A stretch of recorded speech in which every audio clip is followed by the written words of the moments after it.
নিয়মিত পর্যাপ্ত ঘুম না হলে একাধিক শারীরিক সমস্যা দেখা দিতে পারে, তাই সময় থাকতে সতর্ক হওয়া প্রয়োজন। টানা অনেকদিন রাতে ঠিকভাবে ঘুম না হলে চিকিৎসকের পরামর্শ নিন।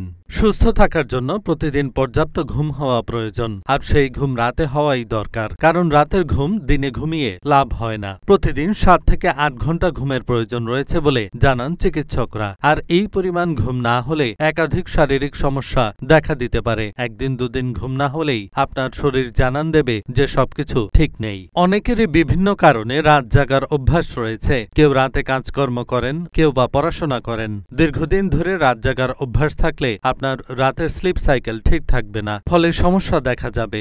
রাতে যদি সঠিক পরিমাণে ঘুম না হয় তাহলে সারাদিন কাজে এনার্জি পাবেন না। সারাদিনই একটি ক্লান্ত অবসন্ন ভাব থাকবে, ঝিমিয়ে থাকবেন আপনি, অল্প পরিশ্রমেই ক্লান্ত হয়ে যাবেন। অনেকেই অফিসের কাজ, বিশেষ করে শিফটিং ডিউটির কারণে ঠিকভাবে ঘুমোতে পারেন না। স্লিপ সাইকেলের কোনো ঠিক থাকে না। একদিন 10 ঘন্টা ঘুমোতে পারছেন তো একদিন 4 ঘন্টা। এরকম থাকলে নিজেকেই সারাদিনের রুটিন আগে থেকে পরিকল্পনা করে নিতে হবে, যাতে কাজের মধ্যেও সঠিক পরিমাণ বিশ্রামের সুযোগ পান। প্রতিদিন সঠিক পরিমাণে ঘুম না হলে হজমের সমস্যা দেখা দিতে পারে। এর পাশাপাশি অ্যাসিডিটি ও গ্যাসের সমস্যাও বাড়তে পারে। রাতে তাই পর্যাপ্ত ঘুম অত্যন্ত প্রয়োজন। এহসানুল হক, ঢাকা পোস্ট।